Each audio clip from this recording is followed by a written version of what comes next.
energy is one of those verticals that everybody needs. Of course. But there are some industries that are affected more. For example, municipalities are a big vertical for us. Manufacturers are a big vertical for us. Mhm. The industry has changed so much post-COVID because I think the COVID run-up in natural gas prices really showed the world that, boy, we're still pretty volatile here, and we can save money and go green at the same time. Welcome to Business Ninjas, brought to you by WriteForMe, where you'll hear from business leaders who are out there growing their business and slaying it every day. Learn from the masters. Let's get started.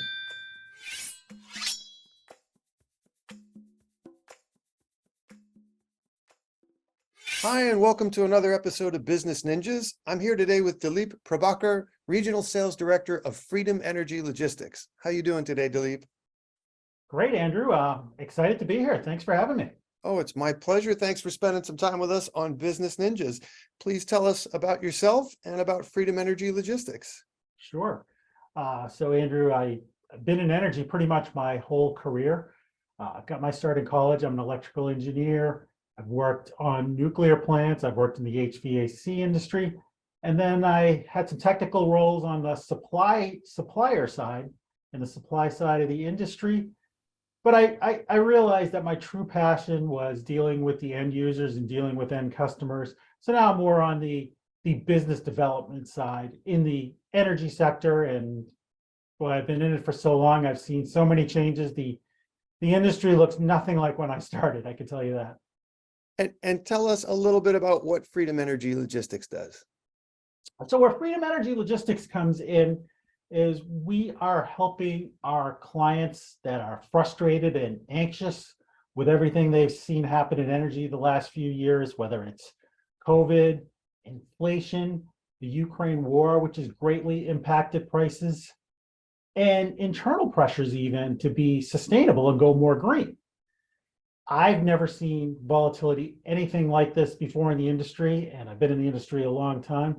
So we help our clients manage that with their goals in mind, seeing if we can help them be more sustainable, be more green, without breaking the bank on the competitive supply aspect. Yeah, I can't think of a more volatile time. I mean, the skyrocketing cost of energy here in LA, they tripled the cost of natural gas at the coldest month of the year. This last winter exposed Texas's power grid issues. Various cities around the planet are banning internal combustion engines moving forward. So there's an absolute need to shore up the electrical grid. Yeah, you must be pretty busy these days. Yeah, it's pretty busy. And one of the things that we find is the consumer, the end user, and Andrew, some consumers can choose their electric provider depending on what state they're in, and some cannot. California, where you are, is an interesting one, where if you were selected in a lottery, you can choose your competitive supplier. Otherwise, you're on the utility. But there's just so much more information out there now. And even if the information is good, it's just very confusing to a lot of people. So having us come in and try and help them understand what may be good for their business or what might not be good for their business based on what they read, sometimes is a challenge. Absolutely.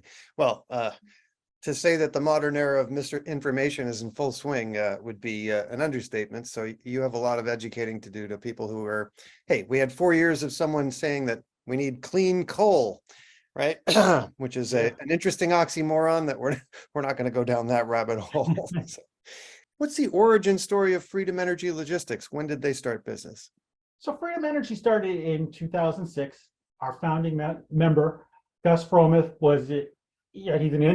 he's an industry veteran, and he started the company giving end users the ability to purchase power in the wholesale marketplace, which was a unique concept because the wholesale marketplace was where traders played, where the investors played, and it was giving the end user an ability to play in that. But that product was not one that interested everybody in the marketplace because it was a very volatile product. It was you take the price on an hourly level. And the company has since developed other products and other ways to help consumers. But that's kind of how the company got its start. Okay. And what are the typical problems that you are solving for your customers? A lot of the customers are confused and they're frustrated with how energy costs have really shot up post-COVID. So what we try to do for them is we try and get them the best competitive supply rates by forcing competition amongst suppliers.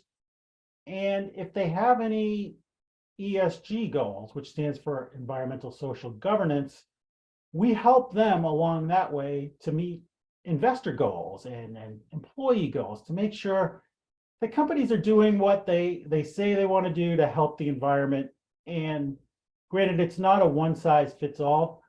So we tend to work best with clients that want to explore that and want our help with how they become more sustainable, how they become more green, how they can help their bottom line and frankly help the planet as well. Well, hey, ESG is a very important topic these days. You know, people want transparency both in investing and in spending. It's not always the easiest thing to uncover in terms of who owns, you know, there's always another parent company and another parent company, and they don't necessarily always behave themselves all the way up the food chain. So I applaud your transparency on that front. In terms of your customers, what verticals do you service? So it's funny because energy is one of those verticals that everybody needs. Of course. But there are some industries that are affected more. For example, municipalities are a big vertical for us. Manufacturers are a big vertical for us. Sometimes you'd be surprised at what data centers can be a big vertical for us. We're working with one company now that really doesn't have the appetite to be very sustainable because of the cost associated, but they have a Spanish parent, for example, and they're putting pressure on them. So companies with foreign parents are becoming a vertical for us because they're being told you need to become more sustainable. So it's kind of, the industry has changed so much post-COVID because I think the COVID run-up in natural gas prices really showed the world that, boy, you know, we're still pretty volatile here and we can save money and go green at the same time. As I said, in January of this year, our gas company tripled the cost of natural gas to the clients. And then they reduced it by, I think it was 60 or 70% the following month. Everybody was celebrating.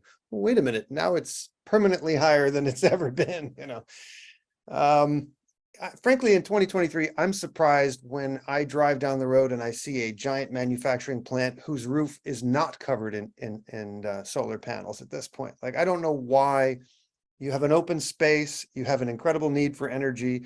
I don't know why everyone isn't making the turn and doing their part as far as the environment and energy sources are concerned. I assume that solar power is now so mass produced that it has become far more cost effective than it was 10, 20 years ago. Oh, even 5 years ago, it's much more cost effective, Andrew. You mentioned the situation where you're surprised not seeing solar on roofs. A lot of the times, maybe that roof is an older roof or it's not suited for solar, and you have to replace that roof.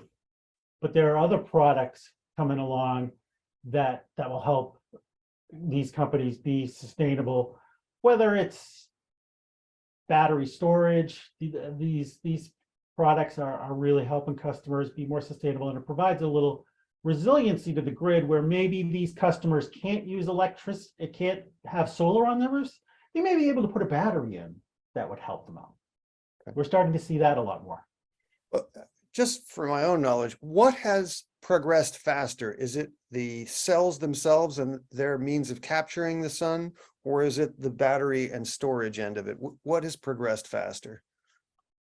Probably in the last couple of years, the battery aspect of it, because they're becoming much more prevalent. The problem, and the reason being, Andrew, the problem with solar is it's an intermittent resource. When the sun is blazing, you're going to generate a lot of solar energy. When it's not, you need other means to generate electricity because the storage hasn't been that great. It's getting better.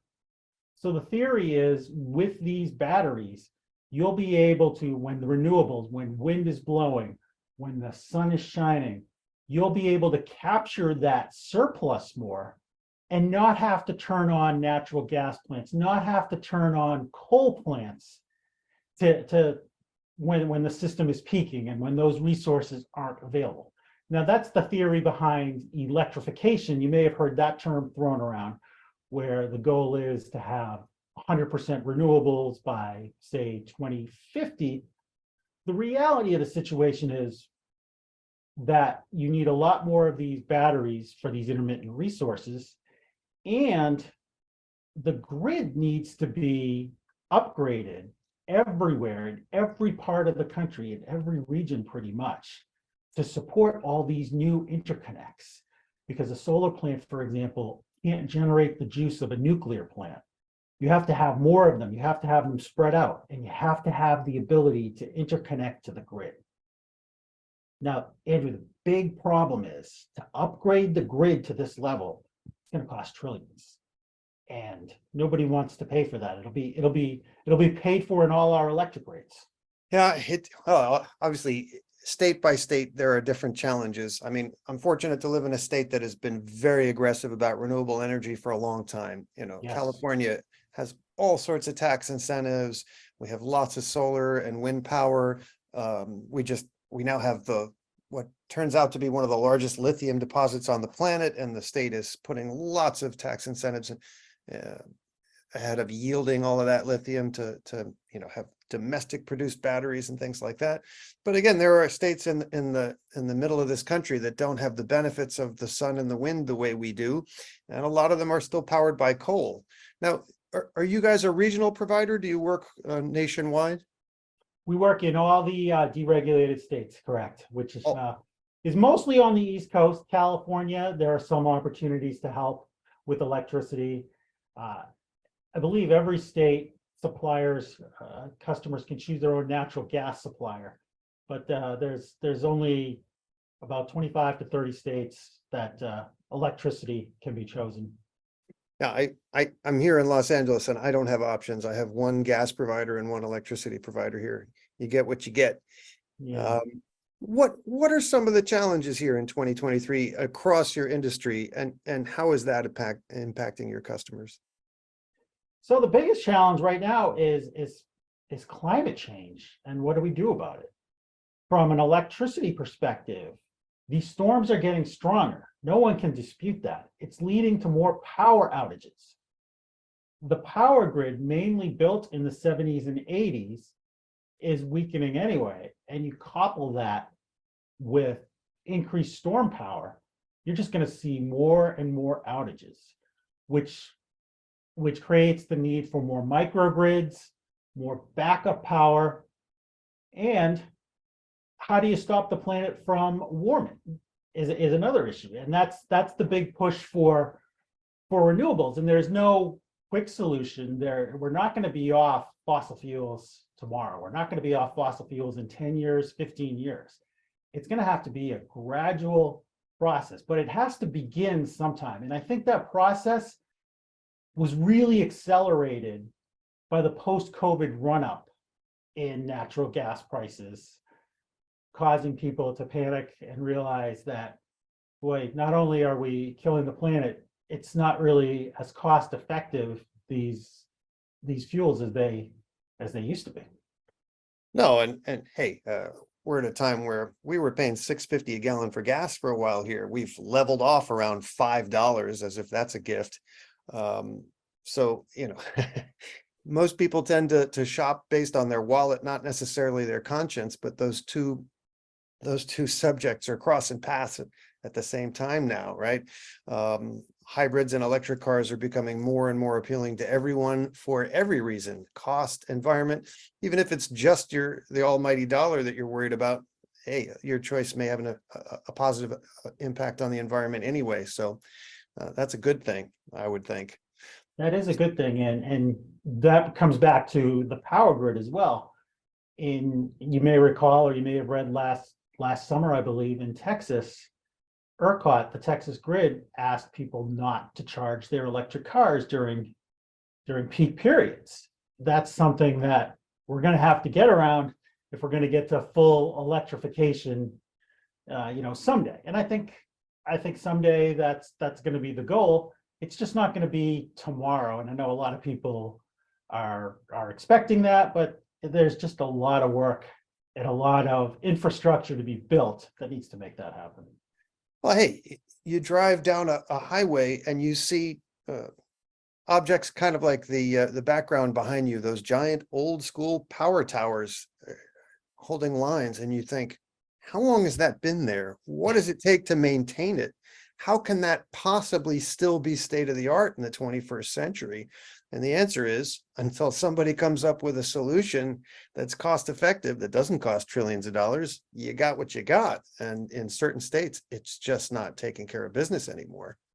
It certainly isn't. And you mentioned those old lines that you see out there that have been around forever. They're not very efficient either, because as power transmits across those power lines, especially those older ones, the losses of the electrons is quite tremendous. The newer ones are much more efficient, but again, there's the whole cost of building that out.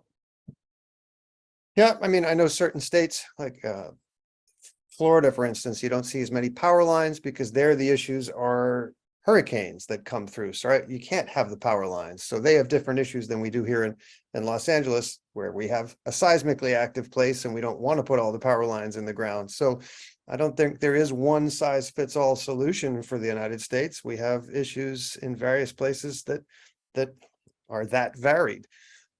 Now, other than solar power, what are you guys involved in most these days? Competitive supply, renewables from batteries. We'll evaluate CHPs, which is combined heat and power plants for individual users. Really anything under the sun in terms of what a client may want to look at in terms of being more resilient, in terms of being more environmentally friendly. And a lot of that comes down to understanding, especially corporate clients, what their ESG policy is and what makes sense for them based on what those policies are. And if something doesn't align, we might make suggestions saying you might want to update your policies to reflect this so you can take advantage of that. Excellent. All right, let's switch gears. Fast forward 1 year from now. What would you like to be celebrating personally and professionally? Boy, I'd like to be celebrating some of the projects that we're working on now for clients coming to full fruition, getting them connected to the grid where we're not only just helping the clients, but we're helping the grid as well, and we're helping the environment, because some of these products that are helping with the sustainability, they're going to keep fossil fuels, some of the dirtiest of coal plants, oil plants, off peak, off the grid most of the time. That's what I'd like to be celebrating. That and one of the frustrating things, Andrew, is that because of the state of the grid operators have to be very, very careful when putting these online, and there are tremendous delays on this. So I'd like to be celebrating these projects being online and running in a year, but with all the delays in getting interconnects, it's still a hope at this point. Maybe a year and a half. Well, hey, I wish you the best of luck in your endeavor, because if you succeed, then the planet succeeds, and that's good stuff. Please tell everyone where they can find Freedom Energy Logistics, what your URL is, and what social media channels you're using these days. Sure. We can be found at felpower.com. We are on LinkedIn. You can find us there. We generate newsletters with helpful articles for everyone to read. And those are the best places to find us. Excellent. Dileep Prabhakar of Freedom Energy Logistics, thank you for a fascinating conversation. I appreciate what you do, and I wish you and yours and Freedom Energy Logistics all the best in the future. Thank you, Andrew. I had a lot of fun. Excellent. Be well.